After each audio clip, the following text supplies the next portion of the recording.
ಬಾಳು ಸುಂದರ ನಗರಿ ಇದರ ಭೇಟಿ ಕಣೋ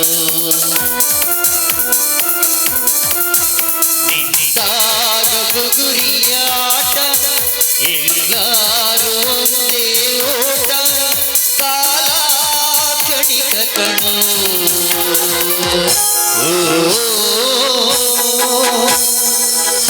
ಈ ಭೂಮಿ ಬಣ್ಣದ ಬುಗುರಿ ಆ ಶಿವನೇ ಸಾಟಿ ಕಣೋ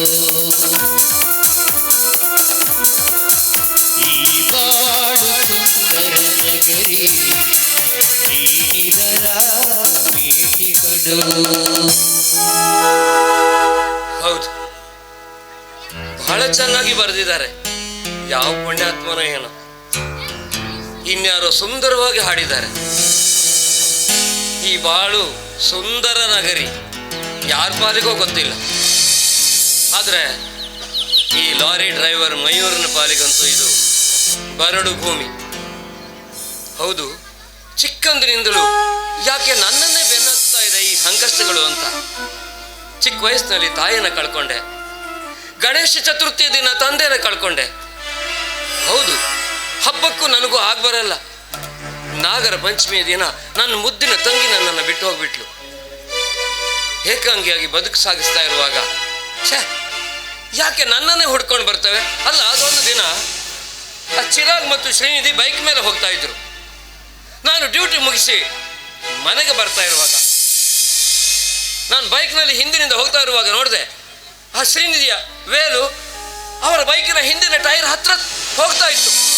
ಇನ್ನೇನು 4 ಸೆಕೆಂಡ್ ಲೇಟ್ ಆದರೆ ಟೈರಿಗೆ ಸುತ್ತಕೊಂಡು ಇಬ್ಬರಿಗೂ ಹೆಲ್ಮೆಟ್ ಇರಲಿಲ್ಲ, ತಲೆ ಹೊಡೆದು ಸಾಯ್ತಾ ಇದ್ರು. ನಾನು ಹೋಗಿ ನನ್ನ ಬೈಕಿನ ಸ್ಪೀಡನ್ನು ಜಾಸ್ತಿ ಮಾಡಿ ಅವಳು ವೇಲಿಗೆ ಕೈ ಹಾಕಿ ಹೇಳಿದೆ. ನೋಡಿ ಪರಿಸ್ಥಿತಿನ, ಅವ್ರ ಜೀವ ಬಚಾವ್ ಮಾಡಿದ್ದಕ್ಕೆ ನನಗೆ ಸಿಕ್ಕ ಉಡುಗೊರೆ ಏನು ಗೊತ್ತಾ?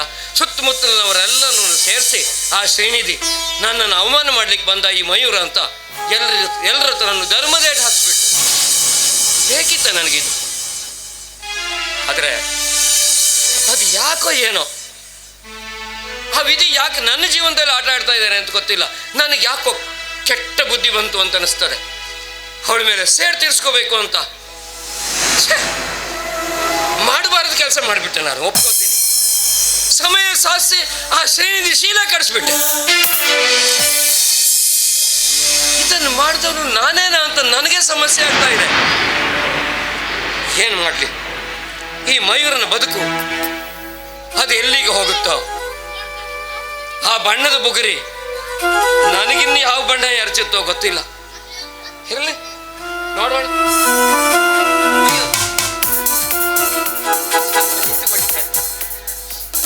ಯಾಕೆ ಶ್ರೀನಿಧಿ? ಅಲ್ಲ, ಈಗಷ್ಟೇ ನಿನ್ನನ್ನೇ ನೆನೆಸ್ಕೊಂಡು ನನ್ನಷ್ಟಕ್ಕೆ ನಾನು ಪಶ್ಚಾತ್ತಾಪ ಪಡ್ತಾ ಇದ್ದೆ. ನೋಡು, ಇನ್ನೇನು ನನ್ನನ್ನು ಅವಮಾನ ಮಾಡಿ ಸಾರ್ವಜನಿಕರ ಎದುರಿನಲ್ಲಿ ನನ್ನನ್ನು ಹೈರಾಣಗೊಳಿಸ್ಬೇಕು ಅಂತ ಮತ್ತೆ ನನ್ನ ಬೆನ್ನಿಗೆ ಬಿದ್ದಿದೆಯಾ? ನೋಡು, ಆವತ್ತು ನೀನು ಮಾಡಿದ ಅವಮಾನಕ್ಕೆ ನಿನ್ನನ್ನು ಹುಡುಕಿ ನಿನ್ನ ಶೀಲ ಕೆಡಿಸಿ ನಿನಗೆ ಪಾಠ ಕಲಿಸಿದ್ದೀನಿ. ನಿನಗೆ ಬುದ್ಧಿ ಇದ್ರೆ ನನ್ನ ತಂಟೆಗೆ ಬರೋದಿಲ್ಲ. ನಿನ್ನ ಬಾಡಿಗೆ ನೀನು ಹೋಗ್ಬಿಡು. ದಯವಿಟ್ಟು ನನ್ನನ್ನು ಕ್ಷಮಿಸು ಸರ್, ಕ್ಷಮಿಸಿ ಸರ್. ನಿಮ್ಮನ್ನು ಅಪಾರ್ಥ ಕಲ್ಪಿಸಿ ಅಂದು ನಿಮಗೆ ಸೊಕ್ಕಿನಿಂದ ಎಲ್ಲರೆದುರು ಅವಮಾನ ಮಾಡಿದೆ. ಸರಿ, ನೀನು ಎಲ್ಲರೆದುರು ಅವಮಾನ ಮಾಡಿದೆ, ಆದರೆ ನನ್ನ ಜಾಗದಲ್ಲಿ ಬೇರೆ ಯಾರಾದರೂ ಇದ್ದರೆ ಮರುದಿವಸ ಆತ್ಮಹತ್ಯೆ ಮಾಡ್ಕೋತಿದ್ರು. ನಾನು ಹಾಗೆ ಮಾಡಲಿಲ್ಲ. ನಿನ್ನ ಮೇಲೆ ಸೇಡಿಟ್ಟು ನಿನ್ನನ್ನು ಹುಡುಕಿ ಸಮಯ ಸಾಧಿಸಿ ನಿನ್ನ ಶೀಲ ಕೆಡಿಸಿದೆ. ನೀವು ಶೀಲ ಕೆಡಿಸಿದ ಮೇಲೆ ಗೊತ್ತಾಯಿತು ನೀವೊಬ್ಬರು ಪ್ರಾಮಾಣಿಕ ಜನಾನುರಾಗಿ ಲಾರಿ ಡ್ರೈವರ್ ಅಂತ. ಹೌದು, ಅಲ್ಲ, ನೀನು ಹೀಗೆ ಹೇಳ್ತೀಯ. ಯೋಚನೆ ಮಾಡು ಶ್ರೀನಿಧಿ, ಅಂದು ನೀನು ಮತ್ತು ಚಿರಾಗ್ ಬೈಕ್ನಲ್ಲಿ ಹೋಗ್ತಾ ಇರುವಾಗ ನಾನೇನಾದರೂ ನಿನ್ನ ವೇಲ್ ಎಳೆದು ನಿಮ್ಮ ಜೀವ ಬಚಾವ್ ಮಾಡದೆ ಹೋದರೆ ಇಷ್ಟು ದಿವಸಕ್ಕೆ ನಿಮ್ಮಿಬ್ಬರದ್ದು ಫೋಟೋ ಇಟ್ಟು ಹಾರ ಹಾಕಿ ಊದಿನ ಕಡ್ಡಿ ಹತ್ತಿ ಓಂ ಶಾಂತಿ ಅಂತ ಕೈ ಮುಗಿತಿದ್ರು, ಸುಡುಗಾಡು ಸೇರ್ತಿದ್ರಿ.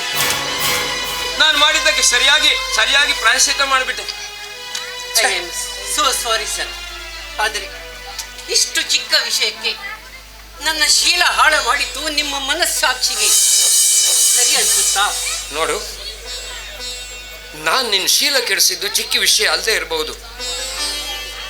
ಸರಿ, ದೊಡ್ಡ ವಿಷಯನೇ. ಆದರೆ ನೀನು ಹೇಳಿದೆಯಲ್ಲ, ನನ್ನನ್ನು ಅವಮಾನ ಮಾಡಿದ್ದು ಚಿಕ್ಕ ವಿಷಯ ಅಂತ ಏನ್ ಮಾತಾಡ್ತೀಯ ನೀನು? ಸಾರ್ವಜನಿಕರ ಹತ್ರ ಧರ್ಮದೇಶ ಹೊಡಿಸಿ ನನ್ನನ್ನು ಅವಮಾನಿಸಿದ್ದು ಚಿಕ್ಕ ವಿಷಯನ? ಖಂಡಿತ ಚಿಕ್ಕ ವಿಷಯ ಅಲ್ಲ ಅದು. ನಿಮ್ಮಂತ ಹೆಣ್ಮಕ್ಳಿಂದಾನೆ ಅದೆಷ್ಟೋ ಯುವಕರು ಆತ್ಮಹತ್ಯೆ ಮಾಡ್ಕೊಳ್ತಾ ಇದ್ದಾರೆ. ಇನ್ನಾದ್ರೂ ಬುದ್ಧಿ ಕಲ್ತ್ಕೋ. ನೋಡಿ, ನಾನೊಬ್ಬಳು ಸುಸಂಸ್ಕೃತ ಕುಟುಂಬದಲ್ಲಿ ಬೆಳೆದವಳು. ನಿಮ್ಮ ಪ್ರತೀಕಾರಕ್ಕೆ ನನ್ನ ಬಾಳು ಬಲಿಯಾಯಿತು. ಅಲ್ಲ ಸರಿ, ನನ್ನ ಪ್ರತೀಕಾರಕ್ಕೆ ನಿನ್ನ ಬಾಳು ಹಾಳಾಯಿತು, ಒಪ್ಕೋತೇನೆ. ಹೌದು, ನನ್ನಿಂದ ತಪ್ಪಾಗಿದೆ. ಏನು ಮಾಡೋದು, ಕಾಲ ಮಿಂಚು ಹೋಗಿದೆಯಲ್ಲ. ಒಂದು ಕೆಲಸ ಮಾಡೋಣ ಶ್ರೀನಿಧಿ, ನಾನು ತಪ್ಪು ಮಾಡಿದ್ದೀನಿ, ನಿನ್ನ ಬದುಕನ್ನು ಹಾಳು ಮಾಡಿದ್ದೀನಿ. ಅದಕ್ಕೆ ನಾನು ಏನು ಶಿಕ್ಷೆ ಅನುಭವಿಸ್ಬೇಕು ಅಂತ ಹೇಳಿ ನೀನು ಕೊಡೋ ಶಿಕ್ಷೆಯನ್ನು ಅನುಭವಿಸೋದಕ್ಕೆ ನಾನು ಸಿದ್ಧ. ಇನ್ನೆರಡು ಹೊಡಿತೀಯಾ? ಇಲ್ಲಿ ಎದುರಿನಲ್ಲಿರೋ ಸರ್ಕಲ್ನಲ್ಲಿ ನನ್ನನ್ನು ನಿಲ್ಲಿಸಿ ಹೊಡಿಸ್ತೀಯಾ? ಮಾಡು. ನೀವು ಏನು ಶಿಕ್ಷೆ ಕೊಟ್ಟರು ಅನುಭವಿಸ್ತೀನಿ, ಆಯ್ತಾ? ನೋಡಿ, ಹೊರ ಪುರುಷನಿಗೆ ದೇಹ ಒಪ್ಪಿಸಿದವಳು ಮತ್ತೊಬ್ಬನಿಂದ ತಾಳಿಯನ್ನ ಕಟ್ಟಿಸುವುದು ಸುಸಂಸ್ಕೃತದ ಲಕ್ಷಣ. ಅಲ್ಲ, ನೀನ್ ಏನಾದ್ರೂ ಶಿಕ್ಷೆ ಕೊಡು, ನಿನ್ ಶಿಕ್ಷೆ ಅನುಭವಿಸೋದಕ್ಕೆ ನಾನು ಸಿದ್ಧನಿದ್ದೇನೆ ಅಂತ ಹೇಳಿದ್ನಲ್ಲ, ನನ್ನ ಮೇಲೆ ಭರವಸೆ ಇಲ್ವಾ? ಇದೆ ಇದೆ, ಖಂಡಿತವಾಗ್ಲೂ ಭರವಸೆ ಇದೆ. ನಿನ್ ಶಿಕ್ಷೆ ಅನುಭವಿಸ್ತೇನೆ ಅಂತ ನಿನಗೇನು ಮಾತು ಕೊಡ್ಬೇಕಾ? ಹೌದು, ನೀವು ನನಗೆ ಮಾತು ಕೊಟ್ಟರೆ ನಾನು ಖಂಡಿತವಾಗಿಯೂ ನೀವು ಹೇಳಿದ ಮಾತನ್ನ ನಾನು ಪಾಲಿಸ್ತೇನೆ. ಆಯ್ತು ಆಯ್ತು, ನೋಡು, ನೀನು ಏನು ಶಿಕ್ಷೆ ಕೊಡ್ತೀಯೋ ಆ ಶಿಕ್ಷೆನ ಅನುಭವಿಸೋದಕ್ಕೆ ನಾನು ಸಿದ್ಧ. ಪ್ರಾಮಿಸ್. ಸರಿ, ಒಂದು ಹೆಣ್ಣು ತನ್ನ ಶೀಲವನ್ನ ಕಳೆದುಕೊಳ್ಳುವುದು ತನ್ನ ಗಂಡನಿಂದ ಮಾತ್ರ. ಇದು ಇಂದು ಸಂಸ್ಕೃತಿ. ಅದಕ್ಕಾಗಿ ದಯವಿಟ್ಟು ನನ್ನನ್ನ ನಿಮ್ಮ ಸತಿಯನ್ನಾಗಿ ಸ್ವೀಕರಿಸಿ. ಏನು ಮಾತಾಡ್ತಾ ಇದೀಯಾ? ಅಲ್ಲ, ನೀನು ನಾನು ಮಾಡಿದ ತಪ್ಪಿನ ಕೆಲಸಕ್ಕೆ ನೀನೇನೋ ಶಿಕ್ಷೆ ಕೊಡ್ತೀಯ, ನಾನು ಅದನ್ನು ಅನುಭವಿಸಿ ನನ್ನ ಮನಸ್ಸನ್ನು ಹಗುರ ಮಾಡ್ಕೋಬೇಕು ಅಂತ ನಾನು ಯೋಚನೆ ಮಾಡಿದ್ರೆ ನೀನು ಮದುವೆ ಆಗೋ ವಿಷಯ ಮಾತಾಡ್ತೀಯಲ್ಲ, ಇಲ್ಲ, ಸಾಧ್ಯನೇ ಇಲ್ಲ. ನೋಡು, ದುಡುಕಿ ನಿರ್ಣಯ ತಗೋಬೇಡ. ನೋಡು ಶ್ರೀನಿಧಿ, ನೀನು ಚಿರಾಗ್ನನ್ನ ಪ್ರೀತಿಸಿದೀಯ, ಚಿರಾಗ್ ನಿನ್ನನ್ನು ಪ್ರಾಣಕ್ಕಿಂತ ಹೆಚ್ಚಾಗಿ ಪ್ರೀತಿಸಿದ್ದಾನೆ. ನೀವಿಬ್ರು ಹಸೆಮಣೆ ಏರಿ ಸುಂದರ ಬದುಕನ್ನು ಸಾಗಿಸಬೇಕು ಅಂತ ಕನಸು ಕಟ್ಟಿದವರು. ಸಾಧ್ಯ ಇದೆ. ನೋಡಿ, ನೀವು ಈ ಸ್ಥಿತಿಯಲ್ಲಿ ನನಗೆ ಆಸರೆಯನ್ನ ಕೊಡದೆ ಹೋದರೆ ನನಗೆ ಆತ್ಮಹತ್ಯೆ ದಾರಿ, ಆತ್ಮಹತ್ಯೆ.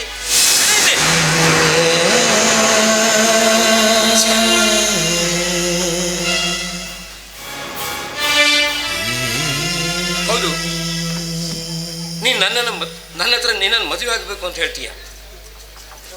ಚಿರಾಗ್ನಿಗೆ ಏನು ಉತ್ತರ ಕೊಡ್ತೀಯ? ಸರಿ, ನಾನು ಅವನನ್ನ ನನ್ನ ಮನಸ್ಫೂರ್ತಿಯಾಗಿ ಅವನನ್ನು ದೂರ ಮಾಡ್ತೀನಿ. ನನ್ನ ಮನಸ್ಸಿನಲ್ಲಿ ಅವನ ಭಾವನೆಗಳನ್ನು, ವ್ಯಕ್ತಿತ್ವವನ್ನು ಇಟ್ಟುಕೊಳ್ಳುವುದಿಲ್ಲ. ಆಯಿತಾ? ಈಗ ನಾನು ನನಗೆ ಮಾತನ್ನು ಕೊಡ್ತೀರಾ? ನೀನು ಚಿರಾಗ್ನ ನೀನು ಮನಸ್ಸಿನಿಂದ ದೂರ ಮಾಡ್ತೇ ಅನ್ನೋದು ನಿಜಾನ? ಮಾತು ಕೊಡು. ಸರಿ, ಇದು ಕೂಡ ವಿಧಿ ನಮ್ಮ ಜೀವನದಲ್ಲಿ ಆಡ್ತಾ ಇರೋ ಆಟ ಅಂತ ಆಯ್ತು. ಇನ್ನು ಎಲ್ಲಿಗೆ ಹೋಗುತ್ತಾ ನಮ್ಮ ಬದುಕು? ವಿಧಿ ಅರ್ಸಲಿಗೆ ಹೋಗೋಣ.